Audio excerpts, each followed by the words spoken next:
I'm Chuck Olinick.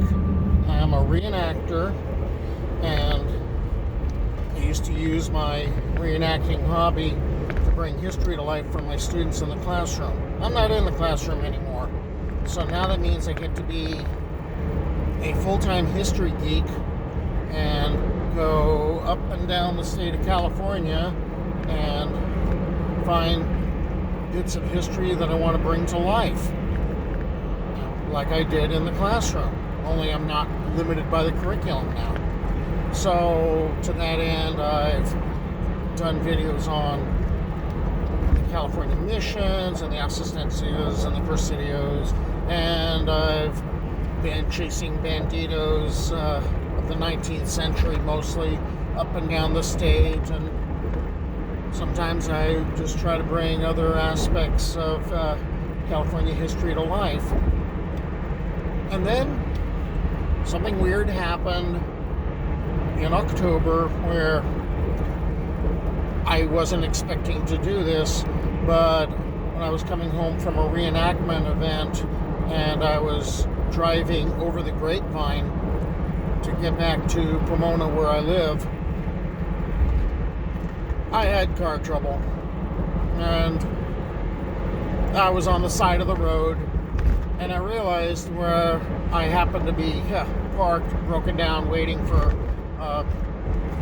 a rescue, there was a sign for a California landmark, and I normally religiously look at those and try to figure out what happened in these various places, but I just had never noticed this one before.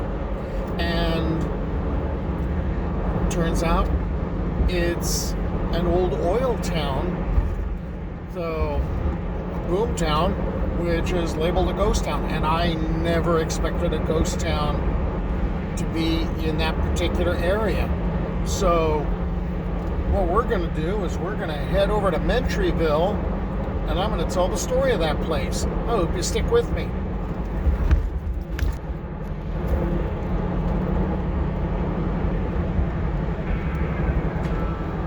Where we've got to start this story of Mentryville is we've got to go up to Pico Canyon.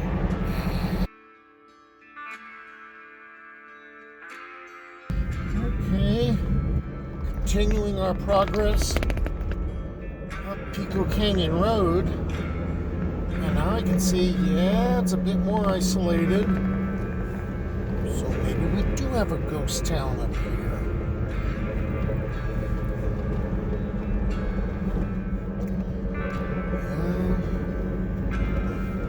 I know that there was a lot of TV shows that were filmed up in this area, actually using Mentryville and the surrounding lands. You know, stuff like X-Files and the A-Team. So we're just gonna see where this road leads. Yeah, fences.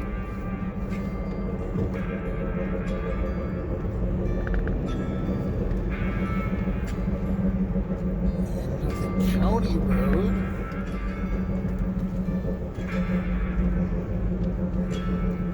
And this looks like the place.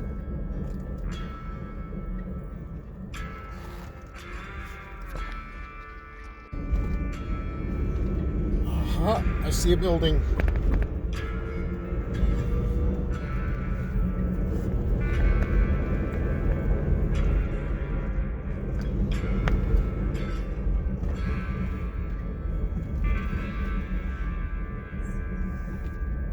And there is Mentryville.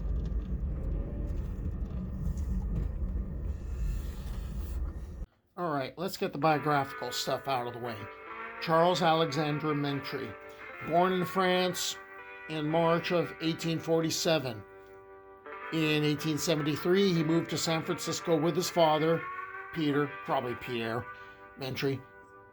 Then he went to San Bernardino County to work at the Holcomb Valley Gold Mining Company, back to San Francisco in 1874 to work as a stockbroker. In 1875, he moved to Grapevine Canyon and worked for the Los Angeles Oil Company, drilling an oil well. I found Mentryville, and then I started to follow the road because I'm looking for well number 4, or Pico number 4, and I thought it was going to be a little hike, you know, and it probably is by some standards, but I'm fat, all right? And now here's the conundrum. 2 roads diverged in Pico Canyon. Now I get to pick which one. To find where the well, Pico number 4, was, I had been following the road, but really what I was doing is I was following the pipeline, or what was left of the pipeline, along the road. Okay, no pipe so far going up the right-hand one. I'm going to try the left-hand one. I'm still following the pipeline. It's a hike. Okay, my stubborn gene kicked in. I'm going to get to that damned well. You know, it may kill me, but I'm going to get there.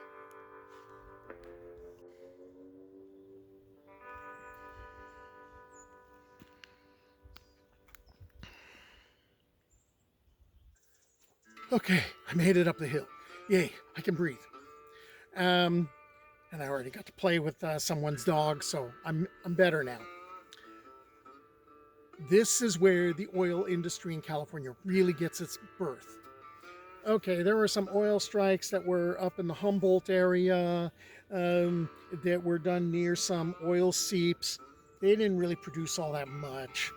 Also, there wasn't really much of a commercial use, you know, for oil back then.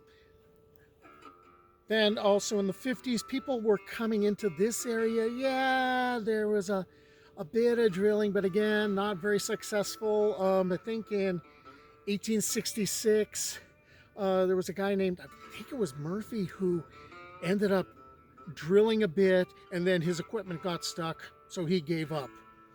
Well, in the years 1875 and 1876, Mentry came up to the Pico Canyon oil fields, and he put in like 3 wells that didn't really do much, and then well number 4. That was spudded by his buddy Demetrius Schofield, and well number 4 went down about 300 feet, and it was producing about 30 barrels a day. Okay. Well, now what ends up happening is Mentry kind of jerry-rigs some equipment. He ends up taking railroad car axles, and he welds them together to be part of his drilling rig, and he ends up having a steam engine operate it, and the well goes down to about 576 feet, and hey, production goes up to 125 barrels a day. And then I believe it's a tail end of 1876, gets down to 600 feet, and now there's 150 barrels a day being created. So there is so much oil being produced that a pipeline ends up having to be built. And I was taking pictures of the pipeline, you know, as I was staggering up the hill. And later there would be an oil refinery built to deal with this. So that oil strike on September 26, 1876, that was the first commercially successful oil strike in California, prompting more development, including pipeline construction to the newly built refinery that was on Pine Street down in Newhall. Pioneer Refinery would become the first successful commercial refinery in the West, producing kerosene and lubricants. Giant stills set on brick foundations included 2 capable of producing 150 barrels a day each. 3 years after this oil strike, In September of 1879, the Pacific Coast Oil Company, which had acquired the assets of Star Oil for $1 million, ended up becoming the largest oil interest in California. This caught the attention of John D. Rockefeller, and in 1900, his Standard Oil acquired Pacific Coast Oil. People were needed to work at the oil well and the oil fields. So Mentry ended up building a town for the workers. And there were about 100 families. So the unmarried men, they slept in bunkhouses. The married men with their families had cottages. Mentry himself had a 13-room cottage that he had built that he lived in until 1900. Some people called it the big house. By the way, there are rumors that it and several of the remaining buildings, and there aren't really a lot of them left, are reputed to be haunted. Well, with workers moving in to Mentryville who had families, that meant that a school had to be built. And this happens to be the very first school that was built in Santa Clarita. And it had about 13 or 14 desks. In 1900, the Los Angeles Times described Mentryville as an ideal community of modest homes, where families were reared, and there was a social hall and a bakery, and a blacksmith shop and a machine shop. There was a gas-lighted tennis court and croquet fields and a main road paved with local asphalt. But if you wanted a drink, you couldn't get it in Mentryville. Mentry was not a drinker, and he prohibited the use of alcohol or foul language. So if you wanted a drink, you had to go over to Newhall. After Mentry died in 1900, and by the way, like of the 200 people in town, 3 stayed behind in town, and 197 of them went off to Mentry's funeral, and they're in Los Angeles, and they sent like a floral bouquet that looked like an oil derrick. But after Mentry died, and when the Depression came in,